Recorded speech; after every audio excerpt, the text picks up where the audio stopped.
We've all been there, right? Well, Scrolling late at night, maybe trying to figure out what someone really meant by that text, or just looking for, I don't know, relationship advice online. absolutely. It's almost a reflex now. And it feels like more and more that rabbit hole leads to one particular massive platform. Mm-hmm. So the real deep dive question for us today, I think, is this. All this content, all this advice right at our fingertips, is it actually helping our relationships? Or is it maybe subtly making it harder to form real, authentic connections? It's pretty remarkable how deeply embedded this platform has become, especially, like you said, when it comes to relationships. So in this deep dive, we're going to try and unravel some of that complexity. Look at the viral trends. Some might seem helpful, but have these hidden downsides. And also the genuine insights, because there's some truly transformative things happening too. But the critical question really becomes, with just the sheer volume of information coming at us constantly, how do you actually sort the valuable stuff from the noise? Especially for something as, well, fundamental as our relationships. It's just amazing how fast it changed. Yeah. Wasn't it mostly dance challenges just a few years ago? Feels like it, yeah. And now, almost overnight, it feels like the place people go for therapy, for relationship advice. Hmm. How did that happen so fast? And what does it even mean that people are looking for answers to, like, is my partner cheating in a 30-second video? Well, a huge part of it is just the scale we're talking about. Relationship content on this platform. It gets billions, literally billions of views globally. Wow, billions. Yeah. And terms that used to be pretty clinical, love bombing, trauma bonding, gaslighting, they're just common language now. Everyone's heard them. But here's the paradox, and this is what we really need to grapple with. Okay, so awareness of these complex psychological ideas has exploded. That's true. But at the same time, it feels like emotional confusion has kind of exploded right alongside it. Huh. That's interesting. So, like, we have the words, but not the understanding. Exactly. Did this platform give us a language for pain? Yes, absolutely. But has it really given us the tools for healing? That's the big question.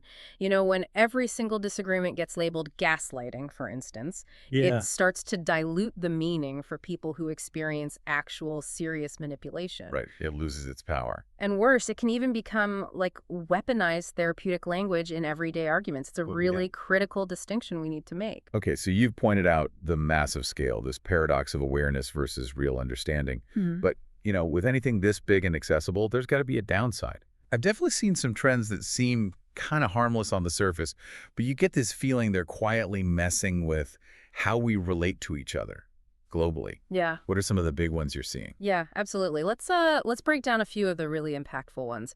First, there's that whole if they wanted to, they would culture. You see it everywhere. Oh, yeah, that one's huge. It is. And the problem is it drastically oversimplifies how complex people and emotions actually are.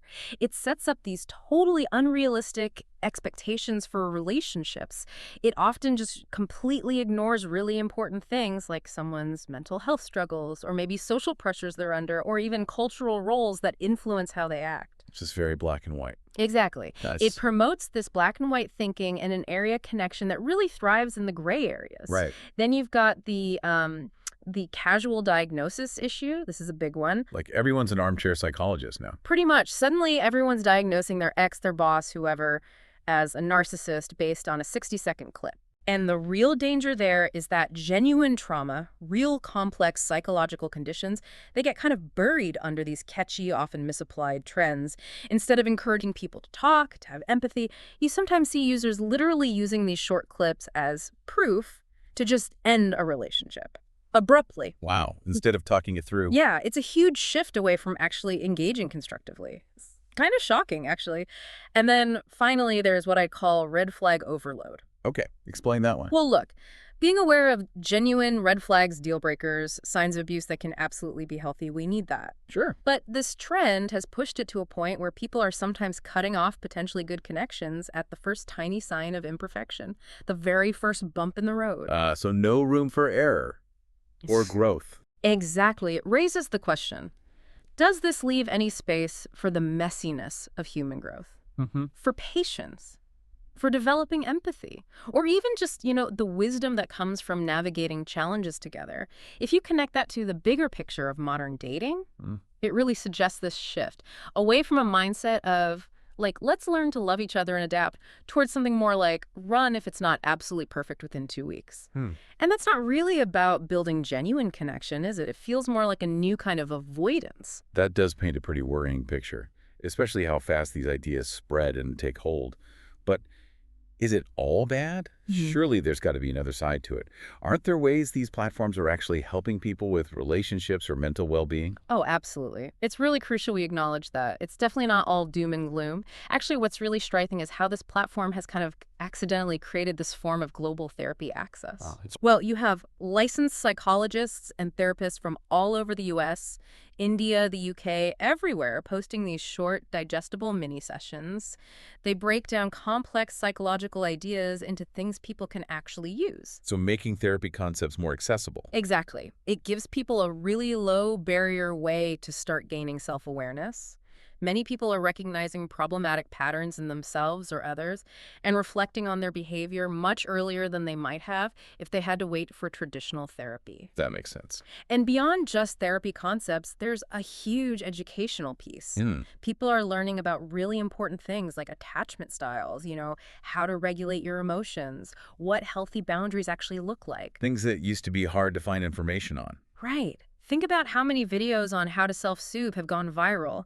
That tells you there's a real widespread need for these practical emotional tools and coping skills. Yeah, that's true. And it's not just individual psychology either. You see this incredible diversity of experience being shared, intercultural couples, LGBTQ plus relationships, older couples talking about decades of marriage. They're openly sharing their emotional wisdom, their struggles, their joys. And that does so much to normalize love and relationships across different ages, races, orientations, in a way we just haven't really seen on this scale before. So it can be really validating and eye-opening, too. Definitely. If we think about how to engage with it constructively, the key is probably to use this content like a mirror, something for self-reflection, for personal growth, not like a final verdict on your own life or relationship. Okay, so there's definitely good there, especially if you approach it consciously. But I want to shift gears slightly. Beyond the actual content, good or bad advice, what is the platform itself, the way we use it, doing to our brains? To how we perceive love, trust, intimacy. Ah, right. The psychological impact of the medium itself. That's profound and definitely worth considering carefully. First off, there's the short attention span effect. We're constantly consuming this rapid-fire 30-second advice. Yeah. And while it feels efficient, it kind of inadvertently trains our brains to look for quick fixes and engage more shallowly, even in our real relationships. We get used to seeking instant validation or answers. Undermining patience, maybe? Exactly. It undermines the patience and nuance that genuine connection really demands. Yeah. Then there's the reward dopamine addiction aspect. The scrolling addiction. Basically, yeah. The platform is designed for novelty, right? Keep scrolling, find something new. That constant chase for the next exciting hit rewires our brain's reward pathways. We start valuing that novelty more than maybe the consistency and stability that are hallmarks of a strong relationship. Your brain gets hooked on the rapid-fire newness. Which makes the slower, steadier rewards of a real relationship feel less exciting. Precisely. Less thrilling by comparison, even if ultimately more fulfilling. And then, maybe the most common one is comparison paralysis. Seeing all those perfect couples online. Yes, you're watching these curated, filtered, perfectly edited highlight reels of other people's relationships day in and day out. It almost inevitably lowers satisfaction in your own real, messy, unedited relationship. Because it looks so easy for them. Right. Your brain is constantly making this comparison, asking, why isn't my relationship like that? It's like comparing your actual lived-in house to a magazine photo shoot. You're always going to feel like you're falling short. And the real question should be. The real question should be, why do I think that 60-second clip tells the whole story? What's the actual cost of that constant, often subconscious comparison game we're playing? So we've explored a lot here. The way it's become this massive advice hub, the pitfalls, the genuine benefits, the impact on our brains. After digging into all these currents, does it really just boil down to, is this platform ruining love? Well, the nuanced answer, maybe unsatisfyingly, is it really depends. It depends entirely on how you, the individual, choose to use it. How you engage with it. Exactly. You can kind of passively scroll through the pain, right? Just consuming content that highlights every flaw, every problem, triggering anxiety. Or you can choose to consciously try and grow through it. You can actively seek out The valuable stuff, the educational insights, the things that genuinely build your emotional intelligence and understanding. So it's about active choice versus passive consumption.